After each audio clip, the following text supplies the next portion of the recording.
first visit to Guwahati in 2014. We are a small Dharma center from Guwahati, Assam in the Northeast India, imparting teachings and trainings in traditional Indian sciences along the lines of the hallowed Nalanda University and spreading the teachings of Shakyamuni Buddha. Although we began in 2014, we were formally registered as a society only in 2019. We have had a number of teaching sessions, workshops, trainings, conferences with teachers, speakers, professionals coming down from different parts of India. However, ever since the pandemic, like everyone else, we too have gone online, which has given us this opportunity to connect to and to have participants in our sessions from across India and also abroad. And all this have been possible because of the generosity and kindness of Tibet House Delhi, who has been Delhi, and more particularly Venerable Geshe Dorji Damdullah, the director of Tibet House Delhi, who has been constantly guiding, encouraging, and supporting us. On last Saturday, that is 31st July, Venerable Tenzin Legsokla had begun the teachings on Bodhichitta. Today is part 2 of that teachings. I feel absolutely privileged to introduce Venerable Tenzin Legsokla, and with a heart full of gratitude, I mention again that he has been my first teacher in my path to learn meditation and study Buddhism. Venerable Legsokla, born in Virginia, US, has been ordained as a Buddhist monk in 2001, and he is currently pursuing his Geshe studies from Seraje Monastery, Bailakup, Karnataka, and is in his 18th year. For the past 10 years, he has tried to make basic Buddhist teachings accessible to various audiences in India and the US through lectures, essays, and meditation instruction. We are indeed grateful to him for taking out his precious time for us today. So now, without further delay, I request Venerable Tenzin Legsokla to take over. Okay, thank you, Chumki. Good morning, everyone. So the plan today, well, let's do a little preliminary kind of generated positive motivation first. Do a little meditation at the beginning. So get comfortable in your meditation posture. We'll use the 4 immeasurable thoughts. We'll read through once and try to contemplate on that. So we'll use the 4 immeasurable thoughts as a basis for generating a positive motivation. But before we do that, just get comfortable wherever you're sitting, comfortable in your meditation posture, and then focus your mind on an object of meditation, perhaps your breath or the mind itself, or whatever other object you usually use to focus your attention. All right, so take a minute and try to focus your mind on an object of meditation.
And then if you like, as a basis for generating positive motivation, it's good to think of all other sentient beings.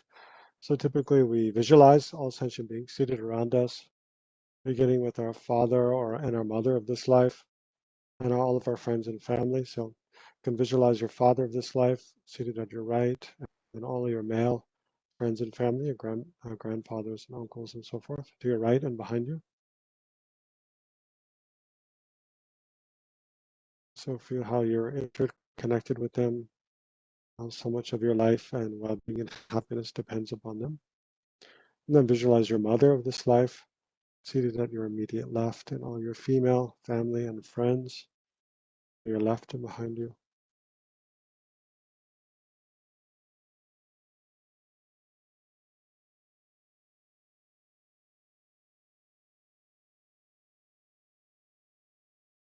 Again, feel how you're interconnected with them. And then visualize those whom you have to be most careful not to mistreat or not to become angry with, seated directly in front of you, facing towards you. Those whom you tend to dislike, avoid.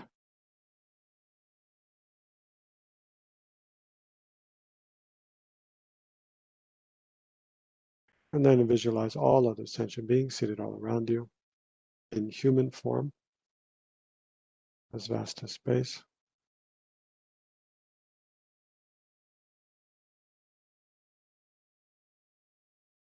So now I'll share my screen and I'll show you this prayer. More immeasurable thoughts.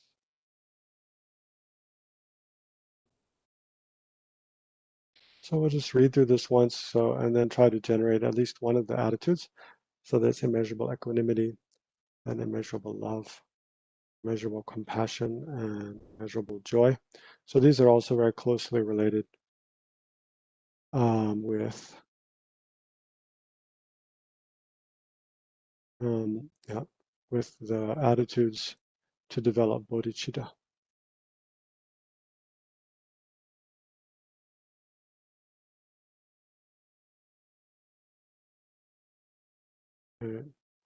So the four immeasurable thoughts. How wonderful it would be for all sentient beings to abide in equanimity, free from attachment to friends and anger towards enemies. May they abide in equanimity. I myself will cause them to abide in equanimity. Please grant me blessings to be able to do this. How wonderful it would be for all sentient beings to have happiness and the causes of happiness. May they have happiness and its causes. I myself will cause them to have these. Please grant me blessings to be able to do this. How wonderful it would be for all sentient beings to be free from suffering and the causes of suffering. May they be free from suffering and its causes. I myself will cause them to be free from these. Please grant me blessings to be able to do this. And then finally, immeasurable joy. How wonderful it would be for all sentient beings to never be separated from the happiness which is totally beyond suffering. May they never be separated from this. I myself will cause them to never be separated from this. Please grant me blessings to be able to do this. So we can try to think that we're engaging in this session now in order to establish all beings in equanimity, in order to generate infinite love, infinite compassion, infinite joy, and ultimately to benefit ourselves and also all other sentient beings as much as possible. So try to generate like that a positive motivation for this session.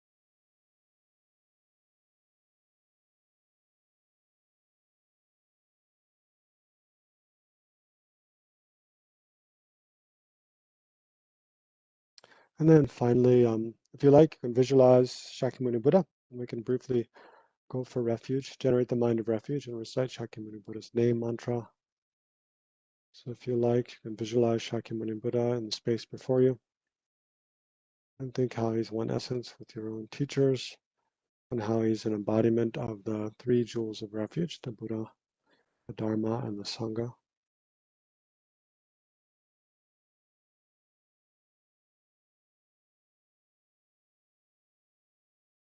Then I'll recite Shakyamuni Buddha's name mantra 3 times. Tayata Om Muni Muni Swa. Tayata Om Maha So. Tayata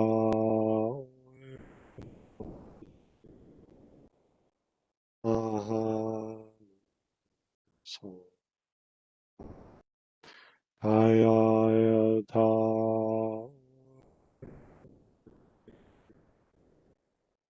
Maha So.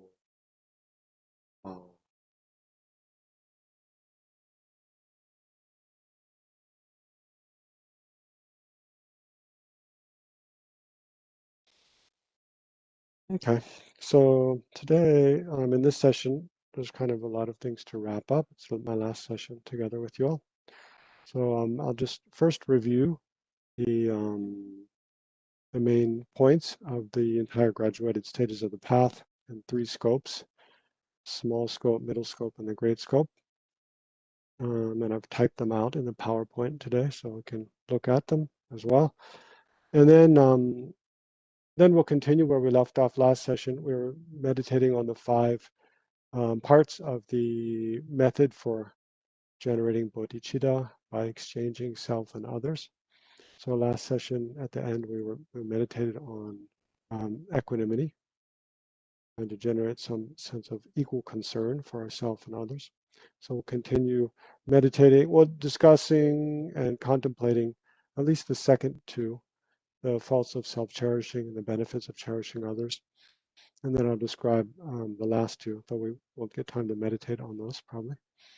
And then I'll just briefly describe the other method for generating bodhicitta, the 7-point cause and effect method, whereby we see all sentient beings as having been our mothers in past lives. And then, yeah, then it'll probably be time to conclude and dedicate. And we'll do a little extensive dedication at the end today by reading the King of Prayers. So yeah, that's the plan. Yeah. So I was thinking while we were reciting the Shakyamuni Buddha's name mantra, Tayata means the one thus gone, means having gone beyond all obscurations. Tayata Om. Om is a syllable invoking the blessings of the body, speech, and mind of all enlightened beings. Muni Muni. So Muni can mean as different meanings, but I mean, I'm also not a Sanskrit scholar, so, but the explanations I've heard from my own teachers, as Muni means like like a powerful one, or one who has control, just as a powerful person has control. In a worldly sense, a powerful person can control others. In a spiritual sense, a powerful person is someone who has control over themselves. So Muni Muni means one, yeah, powerful one, or one who has great control. Muni Muni, Mahamuni. So control, great control. Muni Muni Mahamuni Asoha. So I mean, that's an epithet of the Buddha, is one who has completely subdued his own mind and perfected all positive qualities of the mind. So that essentially is what the Lam Rim is. If we think about what the structure of the Lam Rim, it's all about different successive stages by which we gain more and more control over our own minds and transform our minds from being that of an ordinary, deluded, kind of confused, out of control person to a person who is perfected every positive quality, eliminated all faults of the mind, and has gained perfect control over their own mind and uses their own mind and their whole being as something to continually, which is continually and spontaneously beneficial, to others in the world, as beneficial as possible in each moment. So just think about, His Holiness the Dalai Lama or other teachers who, with their body, speech, and mind, they continually work to benefit and are very successful, benefiting many other people. So that's what the Lam Rim really is about, is transforming, you know, a person into enlightenment. So now I'll share this PowerPoint, and we'll look at the okay, slideshow from current slide. Yeah.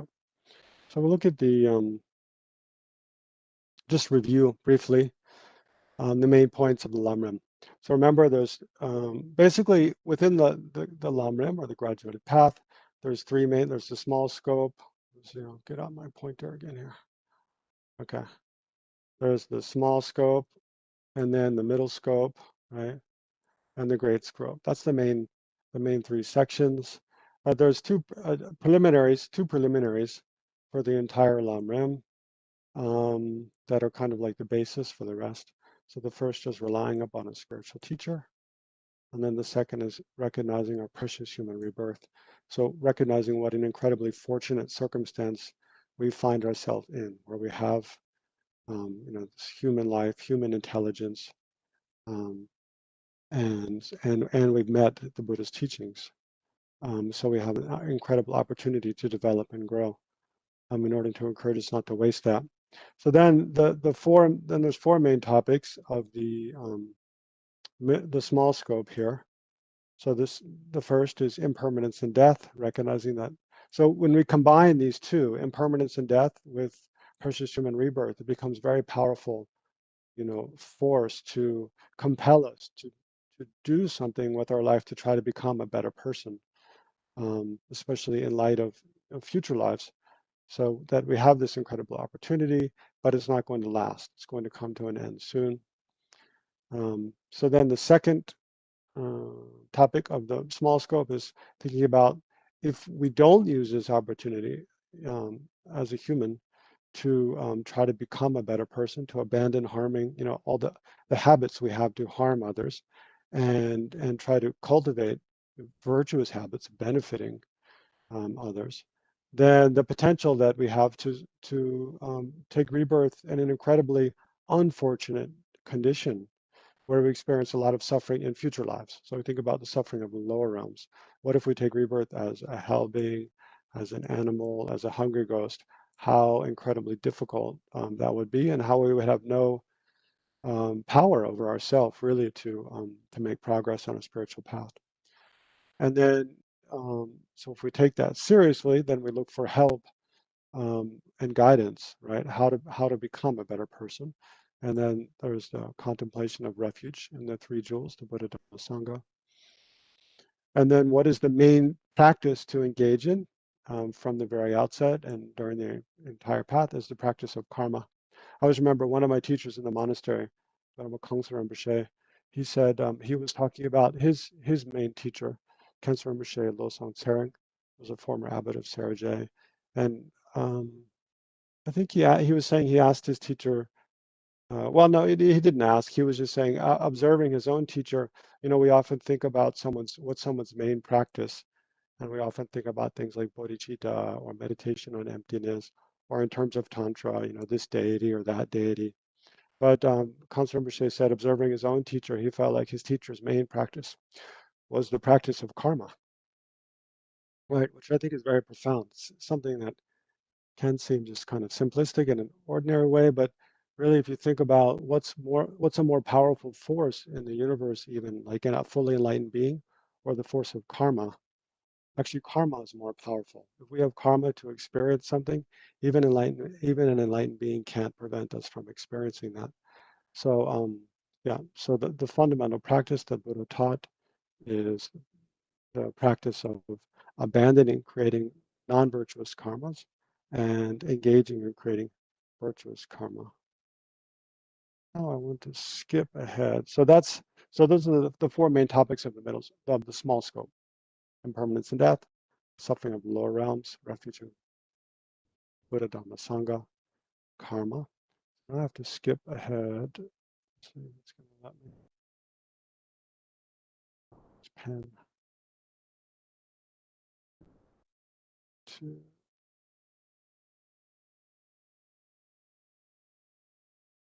go way up. That was slide number 10. I have to go. Okay, here we are. It's fast. Okay, so these are the main topics of the middle scope, which I spoke about last time, but I didn't have in a PowerPoint. So there's three main outlines in bold here: developing the aspiration to enlightenment. So first, developing the aspiration to be free from samsara. Developing the aspiration to liberation. Remember, liberation is freedom from the cycle of samsara, which is a cycle of birth, taking rebirth, and then dying again and again through the force of karma and afflictive emotions.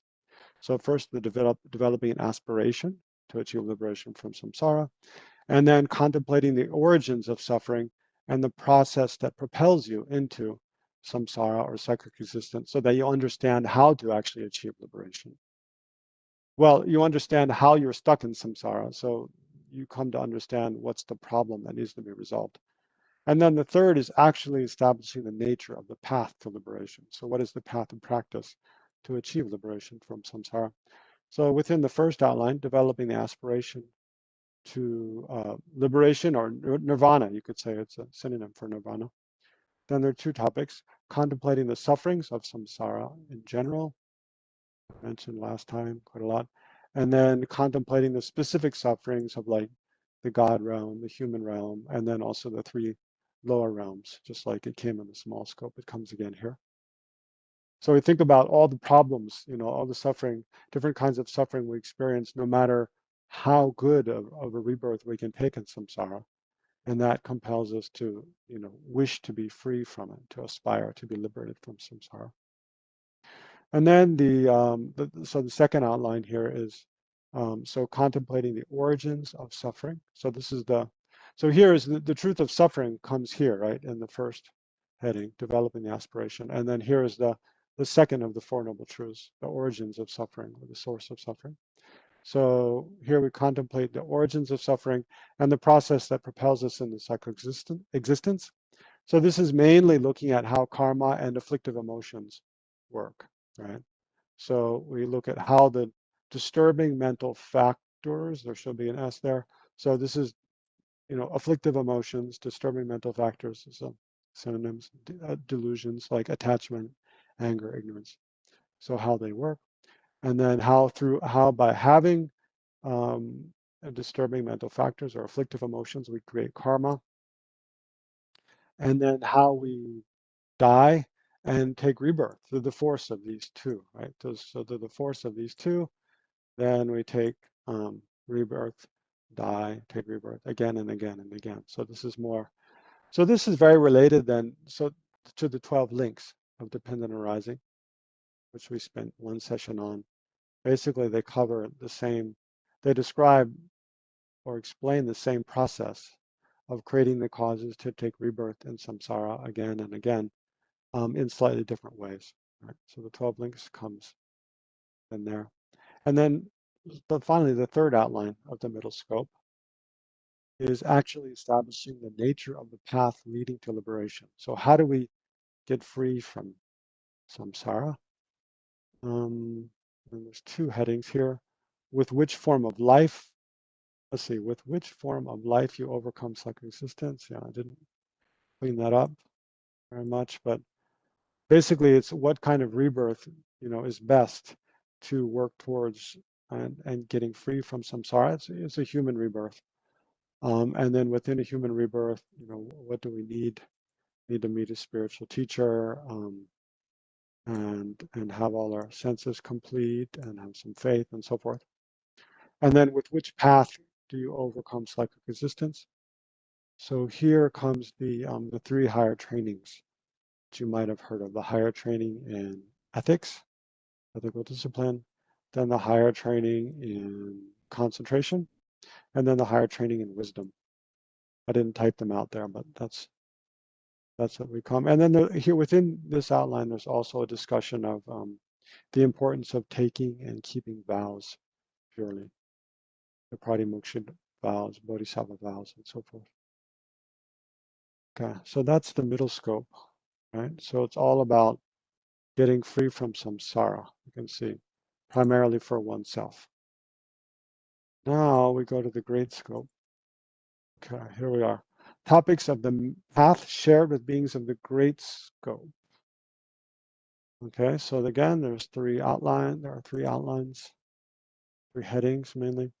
The benefits of the spirit of enlightenment. So here, the spirit of enlightenment means bodhicitta.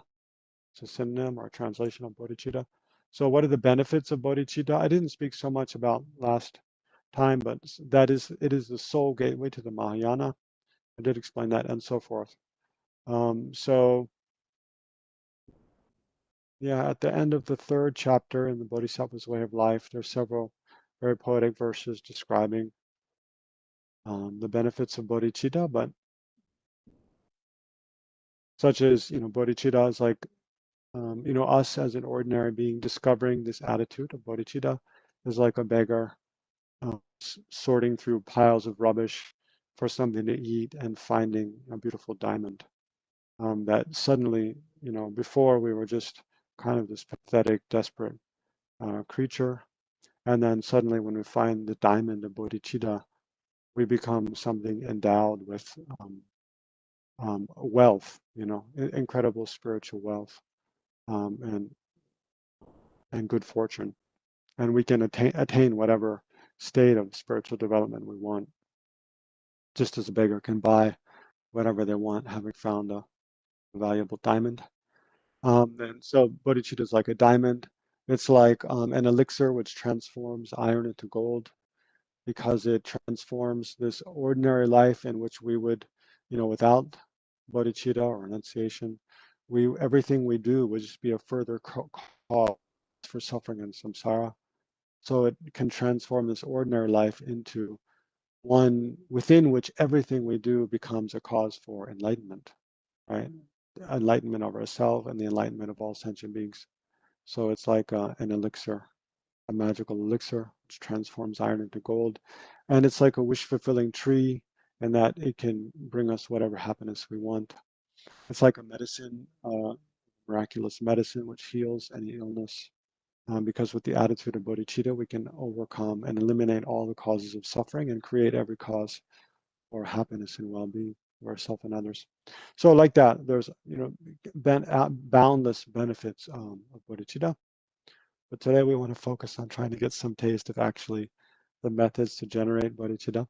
So that comes in the second heading, how to develop the spirit of enlightenment, right? So here's what I've been talking about mainly in the last session and today. There are these two methods. So usually they're given in this order. How to train your mind according to the 7-point cause and effect instruction. So that's the one where we think of all sentient beings as having been our mothers, and then carry on from there. And then there's the other method, and that's the method which came through Maitreya Buddha and the Sangha down to Atisha and into Tibet. And then there's the second method, how to train your mind in equalizing and exchanging self for others. So that's what we started meditating on, the first of the 5 steps of that last time, and where we'll continue today. And then, so just to finish the outline here of the great scope. So having developed the spirit of enlightenment, how to train in bodhisattva practice, right? So a bodhisattva is a person who has bodhicitta. And what do they actually do? What do they train in after having generated bodhicitta? So they train in 6 perfections, and then the methods for collecting disciples. So first, how to train in the 6 perfections in order to ripen your mind. So the 6 perfections briefly are the perfection of generosity, perfection of ethical discipline, perfection of patience, perfection of enthusiasm or effort, the perfection of concentration, and the perfection of wisdom. 6 perfections. Usually in most Lam Rims, there's a long very extensive discussion of the last two of the six, extensive presentation of the last two of the six perfections, the perfection of concentration and the perfection of wisdom. Yeah, because without those, we can't actually destroy the roots of psychoexistence and destroy, and destroy the root of suffering. Sure.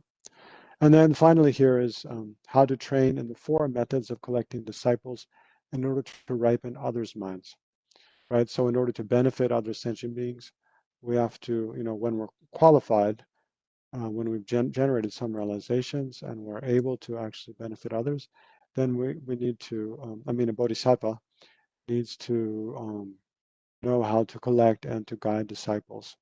So there's four methods related to that. Okay, so that's the outlines of the great scope. And then we'll continue today with equalizing and exchanging self and others. So again, this method, equalizing and exchanging self and others, was taught by, or it's part of the lineage of the profound view coming from Manjushri, Buddha of Wisdom.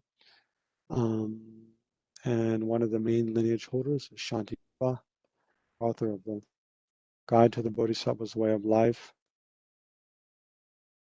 And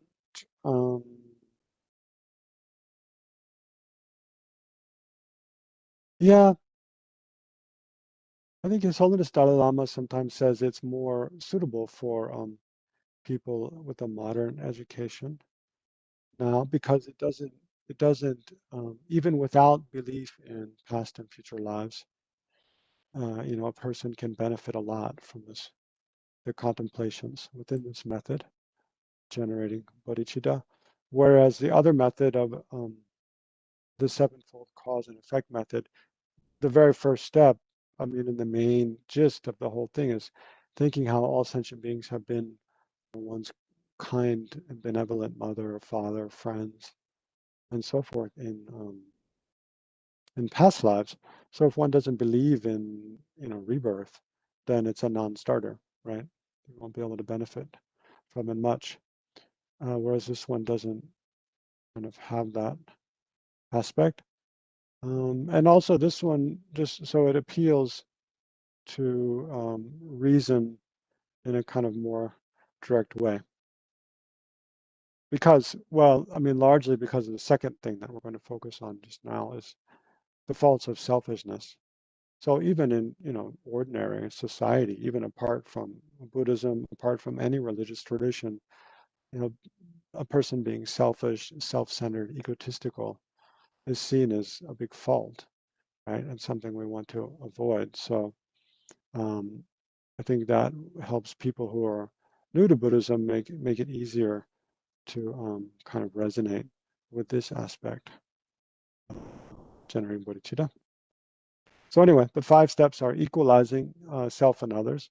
So reflecting how, like we did last time, how and there's many different things to contemplate within each of these 5 steps. But so within the main ones are thinking how, other sentient beings, first of all, they're much greater in number than we are. So we're totally not justified in considering, the welfare of other sentient beings as something less significant than our own. And then also, because we're only one person, right? Whereas just looking at the human beings on this planet, there's 7 billion or more. And then also, each of the other sentient, and that's just human beings, right? Then each of the sentient beings on the other sentient beings, all the human beings, all the animals, and then all the other kinds of beings that exist, they each have the same wish to be free from suffering, free from problems and hardship and pain that we have. And they each have the same wish to have well-being and happiness that we have. So of course, animals, they're not as intelligent, generally, as human beings. So there's not as much complexity to that wish, but just the basic fact that they have a wish to avoid suffering. You can see, they try to avoid predators. They try to avoid, being hungry or thirsty, and they strive after things which will, bring well-being to them, like sustenance, food, shelter, companionship, or being protected from predators and so forth, safety. So other sentient beings are just the same as us in wishing to have happiness and wishing to be free from suffering. So in that way, also we're equal. And then they have the same right to those, and they have the same potential um, for just ordinary well-being and happiness. But even so, this is where, if we have a good understanding of, to generate bodhicitta, really, it's also kind of a non-starter. We don't even think that enlightenment is possible, right? So, um, like there's two kinds of, I'll turn the share screen off for a second. Um, and the Lam Rim is not described so much, but when we study Bodhicitta, we debate a lot in the monastery about, because one of the main things to even liberation from samsara or full enlightenment is realization of emptiness. So there's a big question about, well, which realization between the realization of bodhicitta, the uncontrived, spontaneously and continuously arising aspiration to achieve enlightenment, and the realization of emptiness, the wisdom realizing emptiness. Which do we need to try to develop first? Um,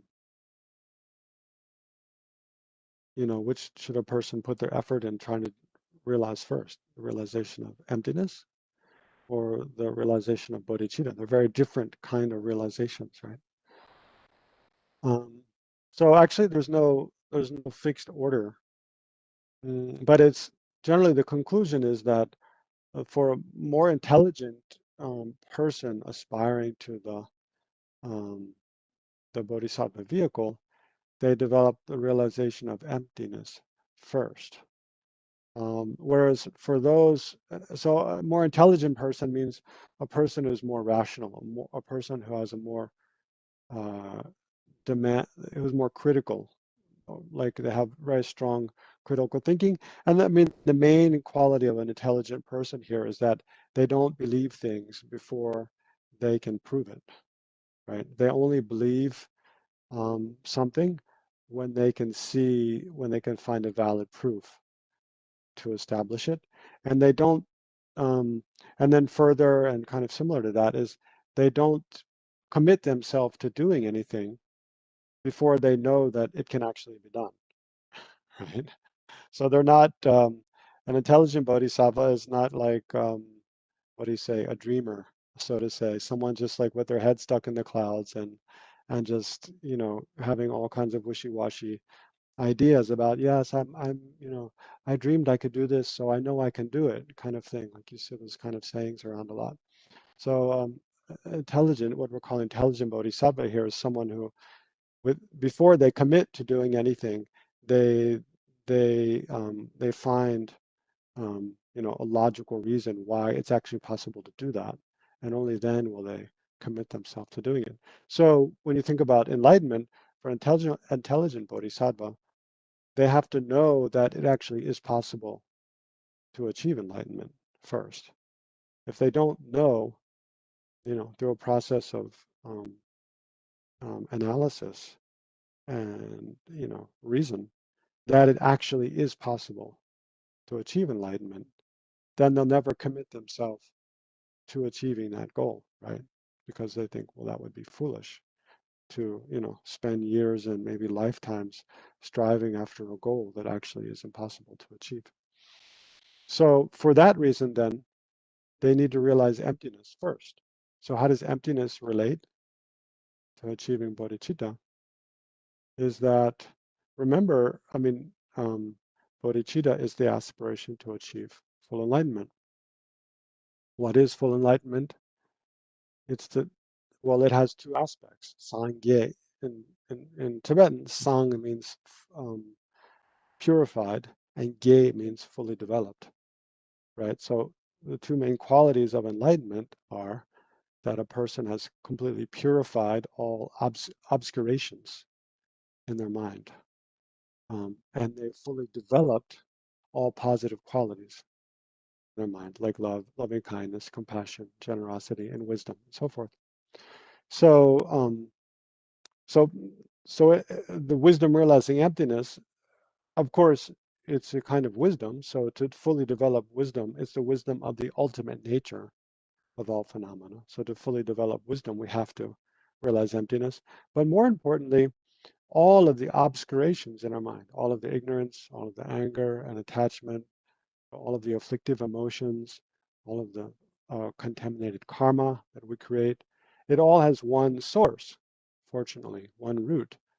And that root is ignorance, grasping, at a reified, ignorance grasping at inherent existence. It's a short way to say it, or ignorance grasping at things, ourself and other things, as existing from their own side, meaning having an independent existence, not depending upon other things. Remember, inherent existence is the diametric opposite to interconnectedness and interdependence. Everything, in fact, exists, and this is what Geshe Dorje Damdrala will speak about at length during the next two sessions, but everything exists as an interdependently arising Yeah, phenomenon, but just 1 second. depending upon. Sure. Yes. Dr. Renuka, did you want us all to just wait 1 second for you? I think she probably just tapped her unmute accidentally. Okay. But if anyone wants us to wait 1 second, we can. 1 second is not long. So yeah, just like, like we're in, well, anyway, I could go, I don't want to digress and go on about emptiness for the rest of the session. So everything exists in dependence upon its parts, like we're all a parts of this session now, and dependence upon causes and conditions like WebEx and each of our laptops and electricity. And who discovered electricity? What is it? God, anyway, how do Alexander Graham Bell on back, Isaac, they're all causes for us being able to be in this session today together. So everything exists in dependence upon causes. Well, every compounded phenomena, I have to qualify that. And then everything exists in dependence upon imputation, right? So in dependence upon a bunch of us meeting here by WebEx and one guy talking and some other, another lovely lady introducing, and then a bunch of people listening. We call this a session, right? We label session. But where is the actual session? We can't find it in any of the parts. So everything is, and then, a bunch of sessions together that are somehow related to each other, hopefully we call a course, right? That we're all part of this course, but it's the course. When you search for it, you can't find it. So everything exists like that. It's imputed upon a basis of imputation. When you search for the actual thing, the closer and closer you zoom in, it's like zooming into to a photograph. You just end up seeing a lot of grains of color and shape that are not the picture. So yeah, so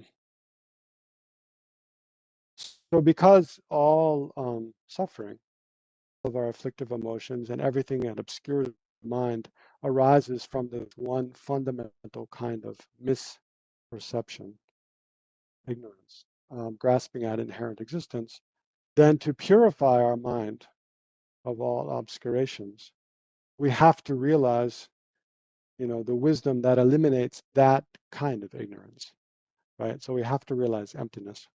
So in short, to see that enlightenment is possible, you have to realize emptiness first, to really have an uncontrived, valid cognition that it's possible to achieve enlightenment. It's possible to purify one's mind of every obscuration. A person has to realize emptiness. So therefore, yeah. Bodhisattvas of greater intelligence, they realize emptiness first. They see that it definitely is possible to achieve full enlightenment for themselves. It's also possible for every other sentient being to achieve a full enlightenment because everything that obscures the mind comes from this one fundamental kind of ignorance, and it's possible to eliminate that ignorance by realizing emptiness. How do they know that? Because they've realized emptiness, right? So then they go on to generate bodhicitta.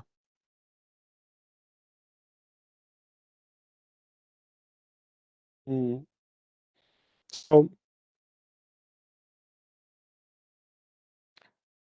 um, yeah, so realizing emptiness is not a necessary cause for bodhicitta, but it would definitely help um, a lot. So I'll go back to the PowerPoint now.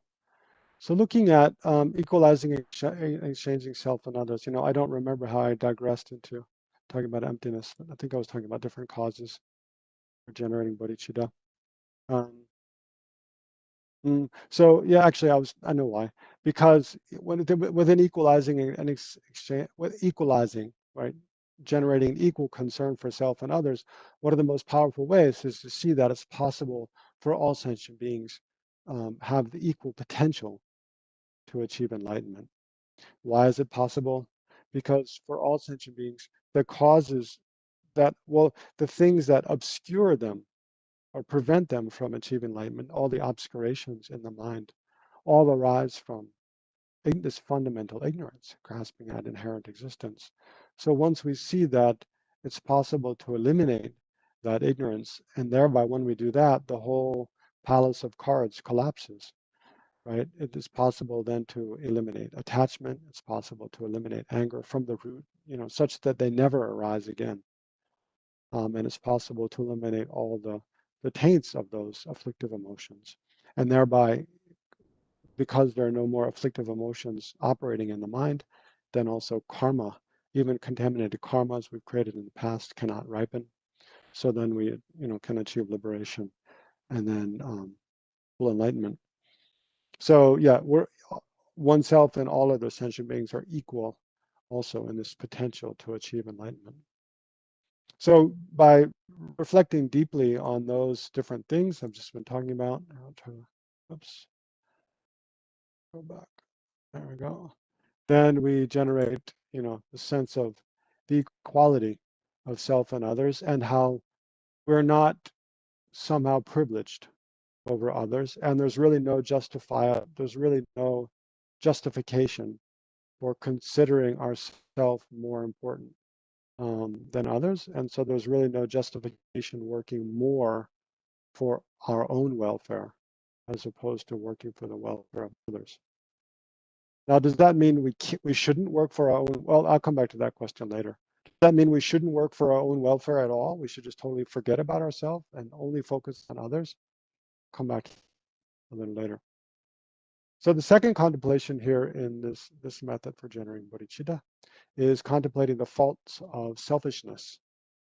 Typically, it's translated as the faults of self-cherishing, but I think that term self-cherishing can be very give the wrong idea very easily, because we do need to cherish ourselves. We need to care about ourselves. Um, and self-cherishing, so it's not really universally considered as a problematic thing, whereas being selfish is. Because here, when we talk about selfishness, what is the main quality of selfishness is that we care exclusively about ourselves, about what we like, about what we want, um, about what we need, about what we want to get and when we want to get it, and we don't care how, and so forth. So if you ever hang out with a 3-year-old, you can easily see this in many cases. Yeah, little kids, they're not so skillful as adults about kind of camouflaging their self-interest. As adults, we get very, very skilled about kind of masking our self-interest with, nice words and, apparently ulterior. Well, we have ulterior motives. We yeah, easily take the aspect of caring about someone else, but in the end, it's actually about us. Whereas children are not so, they don't hide so easily. So here in this, we think about the faults of selfishness. So yeah, again, the main quality of selfishness is that we care, our concern is exclusively for ourselves, and it's not about others, right? So we don't care about others. So it's okay to be, you think about the aspiration to achieve enlightenment. It is a kind of concern for ourselves. We want to achieve enlightenment, but not exclusively for ourselves, because why do we want to achieve enlightenment? In order to benefit all sentient beings, right? Also, renunciation, which we try to develop, it is a kind of concern for ourselves, seeing that we experience suffering, all the oceans of samsaric suffering. We want to be free from that. So it's a kind of wish, and we want to achieve nirvana, this, the boundless peace and happiness of nirvana. That's an aspiration for our own welfare, our benefit, and that's fine, because it's not a disregard of the welfare of others, or it won't lead us into harming others. So selfishness that we're talking about here is a kind of um, you know exclusive concern for our own welfare and a disregard.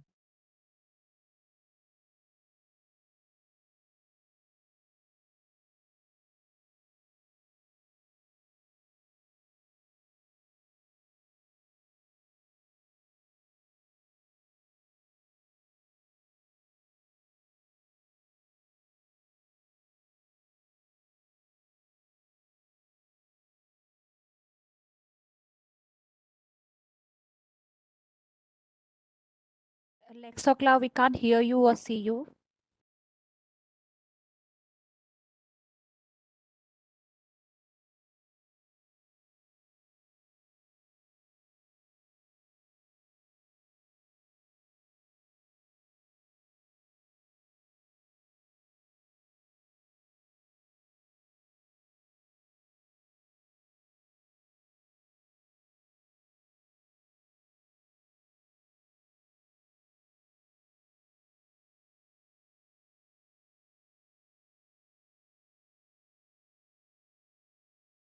Can you hear me now?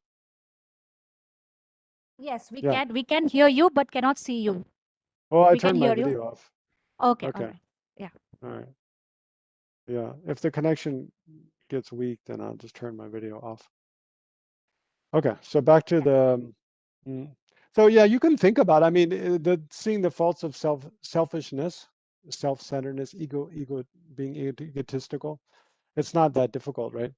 I mean, it can help to start by just thinking about a really obvious examples of someone who's just incredibly arrogant and full of themselves, doesn't care about anyone else, and think how unpleasant it is to be around the person. Usually you don't trust that kind of person because ultimately they're just looking out for themselves. They're not really caring about you or anyone else. They tend to, just use other people. Um, for their own ends. It easily leads into lying and deceiving people because, kind of like a sleazy salesman sort of character. They tell you a lot of things that are not really true, so that you buy the product they're selling, and only later do you find out that all the things they were, saying about this product is actually not true at all. So in that way, easily leads us into lying, deceiving others.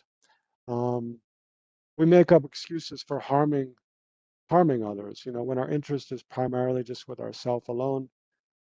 Think about hunters, people who enjoy, especially like sport hunting, just going out and the pursuit, tracking down animals and then shooting them. They really, they use language and they go out of their way to avoid thinking about the suffering that those animals who are being shot, experience. Um, We can see this even in military and war, the kind of language that soldiers use about, the people that they're killing. They don't talk about them in human terms. They use these inhuman labels like I don't know, like the enemy for one, or the, a terrorist, or I don't know. I'm not thinking of good examples right now. There's really technical terms they use. A combatant, um, and there's this whole term, and then they give these exciting names to, like, military operations, like, Desert Storm, to make it sound like this cool kind of video game you're playing, but actually you're talking about, killing people. So they don't. So that's another way. It's another way selfishness works. We think about, and it doesn't. Selfishness isn't always just on the level of an individual person. We can be selfish as a family, or we can be selfish as a country or as a race. We can be, you know, it's whenever it's operating, whenever we're caring exclusively or primarily about one individual or one group of people, and in a way that we don't care about others, right? That makes others less important and justifies, and especially when we justify harming others. So I was saying one of the best ways to, well, I mean, a big statement, a big assertion Buddhism makes, one of the biggest really, is that every instance of our harming others, every instance and every instance of anger, attachment, jealousy, greed, arrogant pride, all of those have underlying them as a basis self-centeredness, self-interest, selfishness. So we can start by looking back at um, to see, and we need to check if this is true, right? So we can look back at instances when we harmed others in our lives and see, well, where was my concern primarily? Was my concern primarily just for myself alone, or was I really concerned for the other person, especially the person I was harming? Sometimes we might harm another person because we're so upset that they've done something to harm a friend of ours, right? Um, and then we feel justified because, this person has done something to harm someone I care about. So then I'm justified in retaliating on behalf of that friend that I care about. But that's also kind of selfishness, where we just make a group of the friend and ourself, and then we care about exclusively our own interest and don't care about the interests of the person we feel harmed, our friend. So that's also kind of selfishness. But we don't have much time left. So, and I want to meditate a little bit. So if you have a question now about this faults of self-cherishing, I can try to ask. I mean, I can try to answer. You ask. Um, Otherwise, we'll just do a brief little contemplation on the faults of selfishness. Any questions? There's a few other faults I haven't mentioned. There's so many, but those are the kind of the main ones, I think.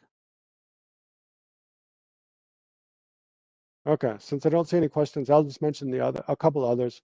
Another big fault of being selfish. Okay, you have, what's your name? Hi, Children. Gita. Hmm. I have a question. Please. Why are most of us by default self-centered? Why do we lean towards being self-centered? Why? Yeah, that's a big question, and I don't have a big answer for that. It's just kind of, yeah, why do we have ignorance, where we grasp at an inherently existent self? So the kind of, what do you say? I mean, according to Buddhist explanation, the most fundamental sort of problem, affliction we have in the mind is ignorance, grasping at an independently or inherently existent self. And then just, from that, on the basis of that, we have, so there's ignorance, grasping at inherently existent self, and then selfishness, self-centered attitude. And then from that, attachment, anger, all the other afflictive emotions. So why do we have any of those? And especially the more fundamental ones, I don't know. We just do. There's really no answer. Uh, yeah. Chogyam Trungpa gives a kind of story. I found it may be cutting through spiritual materialism, but it's just an illustration. It's not really an explanation why. I don't think there is an answer why. It's just just the way it is. We have to work with it. Another, yeah. So just a couple more faults of self-cherishing is that when we're exclusively focused on ourself and our own, drama, our own play, then whenever we have problems, they seem like a huge deal. They seem almost insurmountable because our worldview is shrunken down to just me, myself. And so whenever something goes wrong, it seems incredibly bad, and we get very upset about it. We easily get depressed about it and feel completely overwhelmed. And then on the opposite end, when things go really well, we feel, completely exuberant and over the moon and ecstatic. And so we put ourselves on this emotional roller coaster ride where, we get really down when things go bad and we get really high when things go well. And, that's not healthy. That leads into a lot of problems. And then also, yeah, other people don't trust us. I think I mentioned that before. So the other ones, yeah, I mostly mentioned. Okay, I thought I saw in the chat, did someone type a question? How can we understand between selfishness and self, which is very important for self-esteem? Yeah, someone asked in the chat, how can we understand the difference between selfishness and the self, which is very important for self-esteem? Yeah, the self is just a person, I exist. There's no question about, as a person, we exist. And we should care about ourselves. I mean, we want ourselves to, there's no problem in us wanting to be happy, wanting to be well. And in fact, if we're not happy, if we don't, have good sustenance, just the basics of life, or if we don't have friendships and support from others, if we don't have some satisfaction in life, then we can't do much to benefit others, right? We're not benefiting ourselves, we're not benefiting anyone else. So in order to benefit others, we need to be happy. We need to have things going, we need to have, all the things that support us, friendship and food and clothes and education and, curiosity and enjoyment. We need all those things in order just to be a wholesome person, in order to be able to work well for the benefit of others, right? So self is us as a person, and there's no problem with caring about ourselves. But a healthy way to care about ourselves is when we see ourselves as interconnected with others, right? When we recognize, every our life as being something that doesn't exist in isolation or in competition with others, but it's something that exists in interconnectedness with others, right? And it's something, then there's automatically a responsibility. We should use our life to benefit, to give back to all those who benefited me, in the greatest scale. And then everything we do to benefit ourselves is indirectly, it's also benefiting others, right? So when we care about ourselves and take care of ourselves in a way that also benefits others, our parents, our siblings, our friends, our neighbors, our country, the whole world, then that's not selfish, right? That's just a healthy, wise way to take care of ourselves. Selfishness, again, remember the difference between selfishness is that whereby we see ourselves as existing somehow in isolation from, separate from, not depending upon others, and we feel like we're in competition with others, so that we think, I just need to take care of myself and others don't matter. I don't care, right? And then so it leads us into this ignorance that thinks even if I have to, I have to cheat, I have to steal, I have to lie, I have to kill, I have to harm others in different ways, that doesn't matter as long as it benefits me, right? We don't realize that by harming others in the long term, actually we're harming ourselves, right? Because we don't see that interconnectedness between ourselves and others. Okay, so let's try up. Yeah, maybe no need to put the PowerPoint up again. Let's take a few deep breaths and get comfortable where you're sitting. And we'll just try to meditate for a few minutes on the faults of self-cherishing. Sorry, of selfishness or self-centeredness.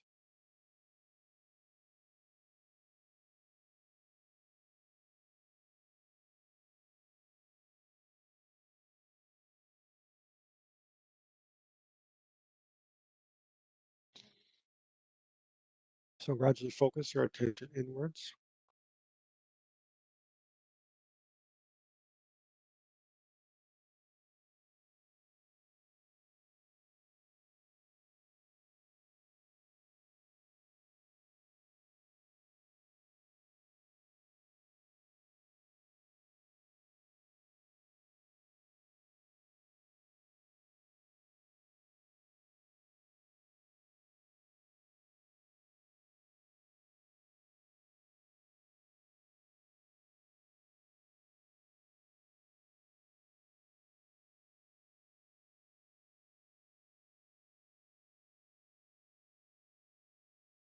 So first of all, just try to identify the selfishness, being self-centered, egotistical. So can you identify in your own, behavior, past? So try to find some really obvious examples of when you were being completely selfish, and just try to look at the different characteristics of that mind. Is it focused primarily just on me, or is it focused on others? Does it really consider my, my desires, my wants and needs, my goals as more important than those of others? And does it lead me into harming others, or justifying treating others in a way that I wouldn't want to be treated myself? So spend a minute or so. We'll just keep it short. You can spend a lot more time on this, but try to identify times when you were really selfish.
And then again, Buddhism makes this big statement that every instance of our harming another person, creating any non-virtuous action, and especially any instance of an afflictive emotion like attachment, anger, jealousy, arrogant pride arising in our mind, is always underpinned by and arises from selfish attitude.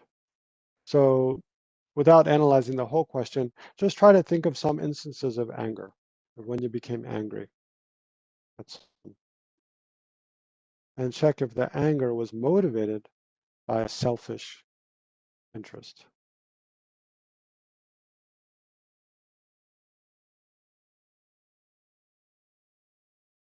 And again, I mean, the selfishness, as we're talking about, it can be focused on oneself or, others associated with oneself. But try to think of at least one instance of anger and see if it was motivated by a selfish concern.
And then finally, just try to remember and ask if it's true or not some of these other faults of being self-centered, that it causes, it destroys our friendships and relationships, causes others not to trust us,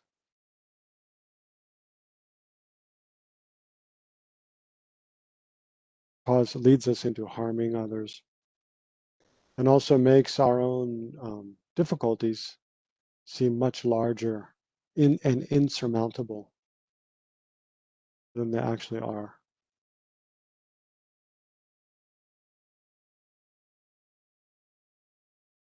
You know, versus when we have a perspective of seeing all the other hardships that others like us experience, and seeing that within those, ours are just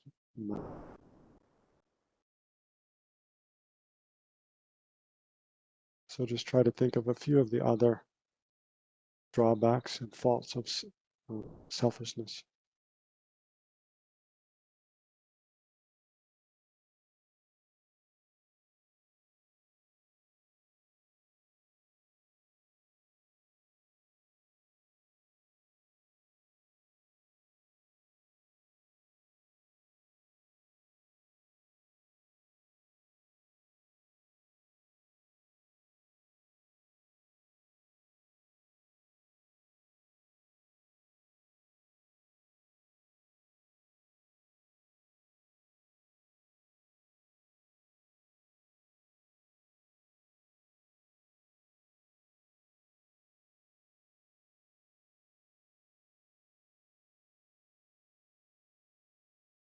Okay, I should stop there.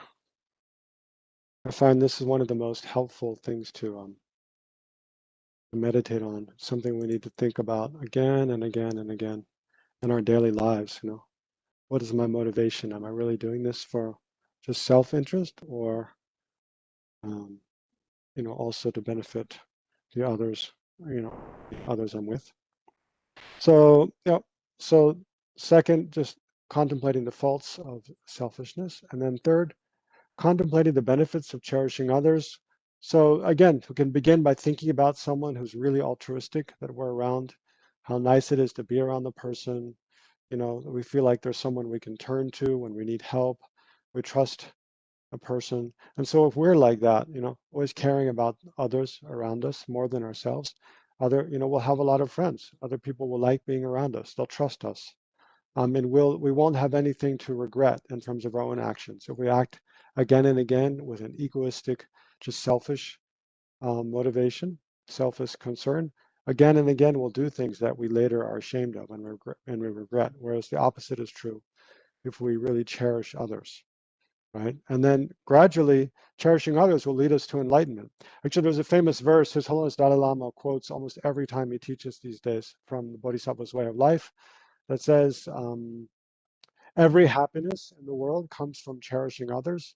Every suffering in the world that is found in the world comes from selfishness.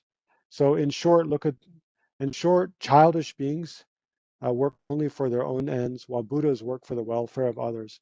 Simply look at the difference between them. And then bless me to actually exchange my own happiness for the suffering of others. As long as I don't do this, then not only will I not achieve enlightenment, but I'll never have happiness, even in samsara. So, another of the drawbacks of selfishness, as long as we're selfish, we'll endlessly suffer in samsara without end. As long as if we focus on cherishing others, and that doesn't mean excluding our own, you know, doesn't mean some kind of self-mortification or self-denial. But as long we can also take care of ourselves in a healthy way, in a way that, you know, by which we can be of greater benefit to others.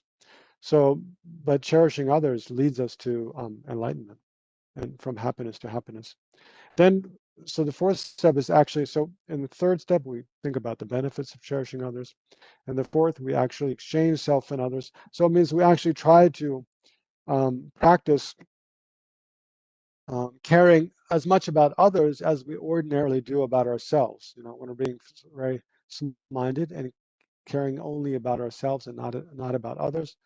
We try to reverse that so that we, in our day-to-day life and activities and way of thinking, that we care, from moment to moment, we care primarily about others, and think, my own ends, my own concerns aren't really so important. Try to reduce our focus on our own, on ourselves, right? Think primarily about others and not much about ourselves in a selfish way. And then fifth is, sorry, I keep clicking in the wrong way. Meditation on giving and taking. So this is the famous meditation of Tonglen, which is involves a lot of visualization and combining with the breath. So I don't have time to explain that now, but hopefully you can get some. If you want to practice it, you can. There's many other sources for learning about it. So today, then I'll just review. Just summarize this other method for generating bodhicitta. This is a 7-point cause and effect method. So here we think how all sentient beings have been our mother in past lives. In short, the reasoning is that because we've each had countless past rebirths before this life, in most of those rebirths, we've had a mother. And so it's not that one sentient being has always been our mother from life to life. And each of those, a different sentient being has been our mother. Although now we don't remember or recognize that, it's just like the person who was our mother in this life, when she dies and then we die and we both take rebirth in a future life in different forms, even if we meet, we won't recognize one another, but that doesn't change the fact that she was incredibly kind to us as our mother in this life. So like that, all sentient beings have been our mother, or father, or brother, or sister, or close friend, someone who's cared about us and supported us, incredibly a lot. Mother is used because, when we're completely helpless as an infant, for most people, they're totally dependent. It's their mother who bears them in her womb, gives birth to them, and then after they're born, feeds them, cleans them, protects them from harm, and basically enables their very existence in a completely selfless way. So that's why we use mother, but it's not exclusively mother. So recognizing all sentient beings have been your mother, and then remembering their kindness. So thinking about the incredible kindness that all sentient beings have shown to us as our mother, then generating the wish to repay their kindness, and then generating love, wishing for all sentient beings to have every form of happiness and well-being, generating compassion. So this is universal compassion for all sentient beings, wishing that they all be free from every form of suffering. And then the extraordinary intention is taking upon oneself a personal responsibility to establish all beings in a state of freedom from every form of suffering and a state of perfect happiness up to full enlightenment. And then for that purpose, then we think I must become enlightened. So actual bodhicitta, thinking I myself must become enlightened in order to, repay the kindness of all sentient beings and establish them in perfect happiness and freedom from suffering. Okay, so that is the presentation of Bodhicitta. And that's the conclusion basically of today's session. So today, we just went over again all the main points of the Lam Rim and looked a little bit in more detail at the 5 parts of the method of exchanging self and others to generate bodhicitta. And before that, I talked a little bit about the relationship between realizing emptiness and generating bodhicitta. I didn't mention, so for some bodhisattvas who primarily practice based on faith and not reason so much, they can generate bodhicitta first just by seeing what incredible beings bodhisattvas and Buddhas are, and having faith that that's possible because that's what they say. So without knowing the logical underpinning, explaining why we can become enlightened, they just trust that it is possible and generate the aspiration to achieve enlightenment, and then only realize emptiness later. after they generate bodhicitta. So that's also possible. So I discussed that a little bit, and then the faults of self-cherishing, the benefits of cherishing others, and then just briefly looked at the 7-point cause and effect method for generating bodhicitta. So yeah, thank you all. You've been a wonderful audience. These, how many sessions? 6 or sessions or so. So I think to conclude, let's briefly rejoice in the merit we've created, and then we can read the King of Prayers. It'll take about a little over 5 minutes. It's quite a long prayer, but it's a very auspicious way to end this part of the course and make a good connection. And it also is all about the aspirations of bodhisattvas. So it relates to what we're talking about today.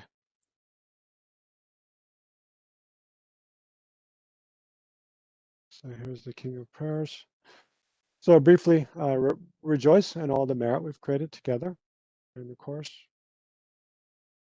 and especially yourself. And then rejoice in the merit created by all the other sentient beings and all holy beings, the Buddhas and Bodhisattvas, especially those in the lineage from Shakyamuni Buddha down to His Holiness the Dalai Lama and our other teachers of the present day.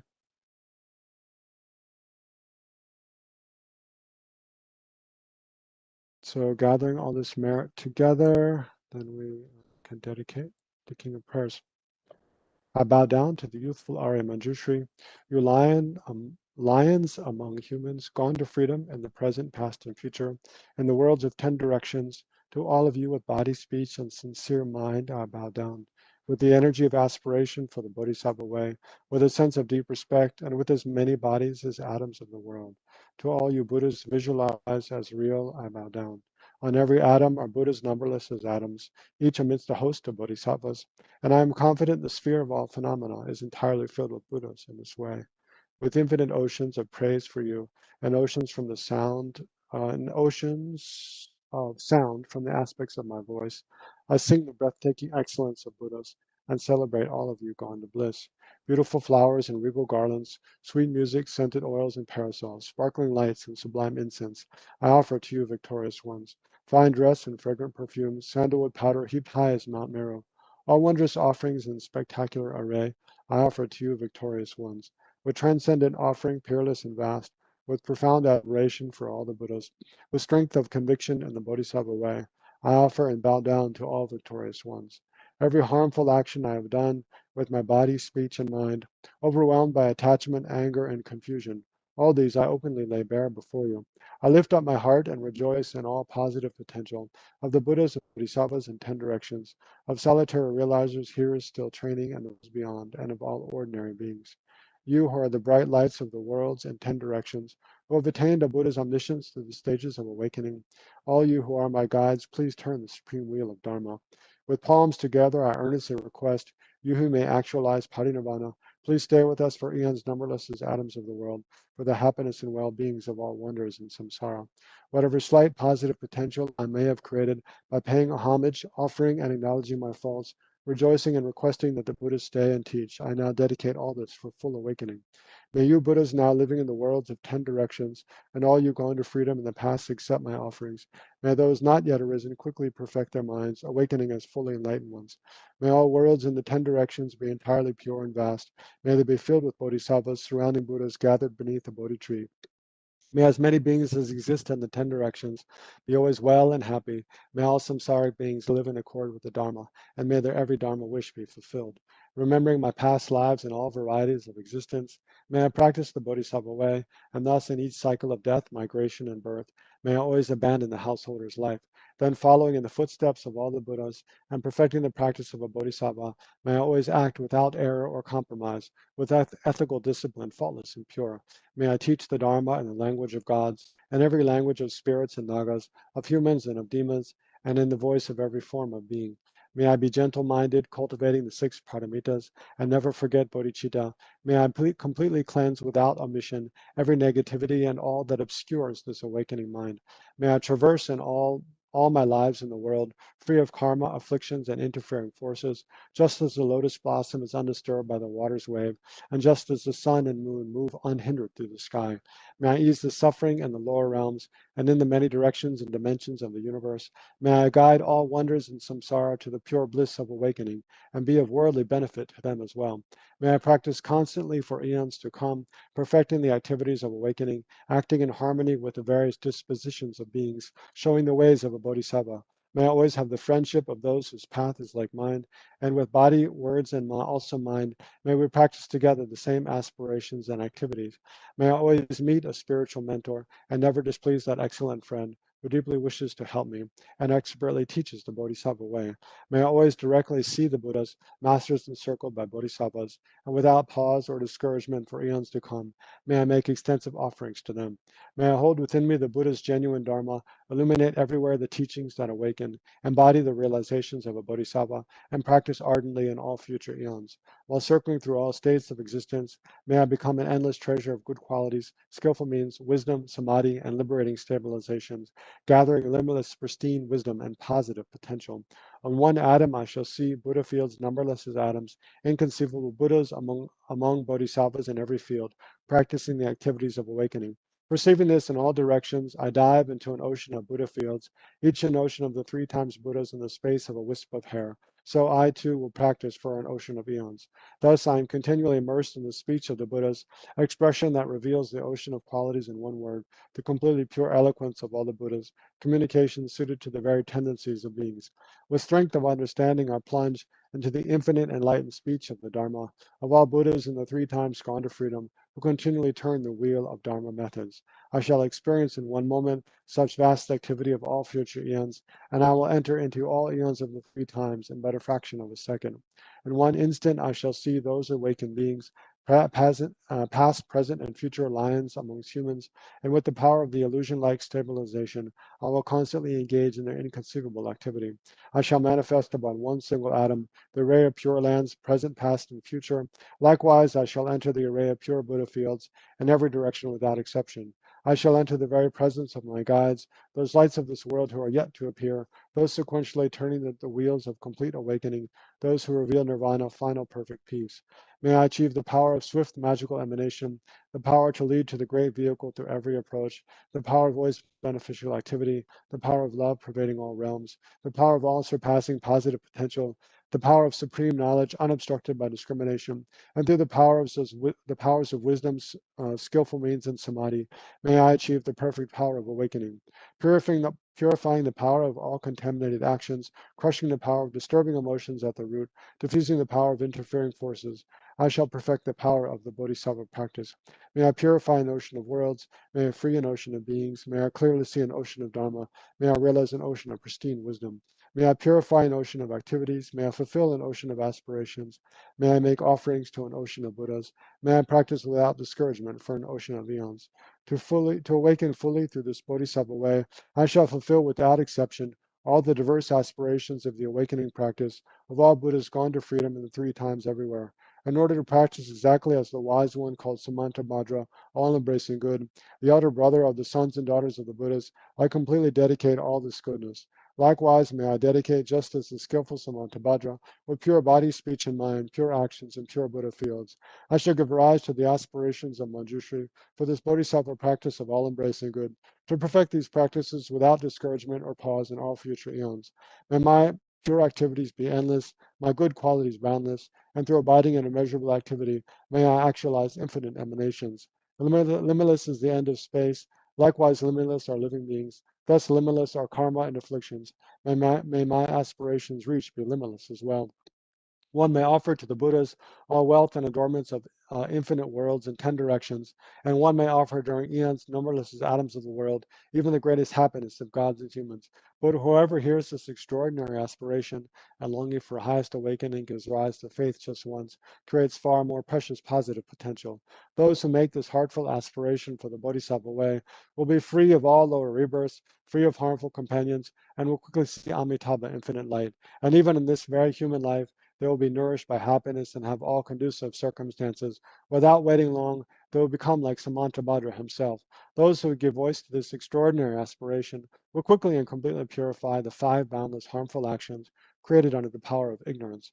Blessed with supreme knowledge, excellent body, family attributes, and appearance, they will be invincible to vast interfering forces and misleading teachers, and all the 3 worlds will make offerings. Going quickly to the noble Bodhi tree, and sitting there to benefit beings, subduing all interfering forces, they will fully awaken and turn the great wheel of Dharma. Have no doubt that complete awakening is the fully ripened result, comprehended only by a Buddha, of holding in mind by teaching, reading, or reciting this aspiration of the Bodhisattva practice. In order to train just like the hero Manjushri who knows reality as it is, and just like Samantabhadra as well, I completely dedicate all this goodness just as they did. With that dedication, which is praised as greatest by all the Buddhas gone to freedom in the 3 times, I too dedicate all my roots of goodness for the attainment of the Bodhisattva practice. When the moment of my death arrives, by eliminating all obscurations and directly perceiving Amitabha, may I go immediately to Sukhavati, pure land of great joy. Having gone to Sukhavati, may I actualize the meaning of these aspirations, fulfilling them all without exception for the benefit of beings for as long as this world endures. Born from an extremely beautiful superlative lotus in this joyful land, the Buddha's magnificent mandala, may I receive a prediction of my awakening directly from the Buddha Amitabha. Having received a prediction there, may I create vast benefit for beings throughout the 10 directions with a billion emanations by the power of wisdom. Through even the small virtue I have accumulated by offering this prayer of the Bodhisattva practice, may all the positive aspirations of beings be fulfilled in an instant. Through creating limitless positive potential, by dedicating this prayer of Samantabhadра's deeds, may all beings drowning in this torrent of suffering enter the presence of Amitabha. Through this king of aspirations, which is the greatest of the sublime, helping infinite wonders in samsara, through the accomplishment of this scripture dazzling with Samantabhadra's practice, may suffering realms be utterly emptied of all beings. And then long life prayers for His Holiness the Dalai Lama. Just recite 2 verses. Long life prayers for His Holiness. The wish granting, wish fulfilling jewel, source of every single benefit and happiness in this world, the incomparably kind, supreme Tenzin Gyatso. May you have a long life and all your holy wishes be spontaneously fulfilled. Savior of the land of snow, teachings, and transmigratory beings, who extensively clarifies the path that unifies emptiness and compassion. To the lotus holder, Tenzin Gyatso, I beseech, all your holy wishes be spontaneously fulfilled, and then also all of your aspirations and the welfare of, especially pray for the flourishing of the activities of Ngadi Gatsaling and Guwahati and Tibet House and Delhi and all the other Dharma centers and projects, and monasteries and nunneries everywhere. And for the Buddha Dharma in general, may it flourish. In short, may all sentient beings be free from every form of suffering and have every form of happiness up to full enlightenment. Okay, thank you all. Back over to you, Chumki. We are deeply indebted to you, Venerable Legtsok, for your for blessing us and for giving us this wonderful sessions over the past few weeks. Today is your last session, as you just mentioned also, that, and we express our deepest gratitude that these valuable teachings that you have given to us, it will benefit us for all times to come. And also we believe that all these teachings will be uploaded on YouTube. So more and more sentient beings will get benefited out of it. And we are deeply indebted to you that you have taken out a precious time, despite your studies, and we know your schedule is very busy. You have still come and you have been there with us all through this past few weeks. And we hope to continue that. We hope that we get more teachings from you in the future. So we're grateful to you, Legtsok. Our next teaching is on 14th of August. Will be on, as Legtsok mentioned, it is on the wisdom of emptiness. And Venerable Geshe Dorji Damdul will be taking that session. So thank you all. Thank you, everyone. And good night. Thank you, Legtsok. Thank you very much. Thank you. Thank you, everyone. Thank you. Thank you, everyone. Bye. Thank you. Bye, everyone. Thank you, Ven. Thank you. Thank Bye. you very much. Thank you, Hello, Ven. bye, everyone. Thank you. Thank you very much. Oh, yeah.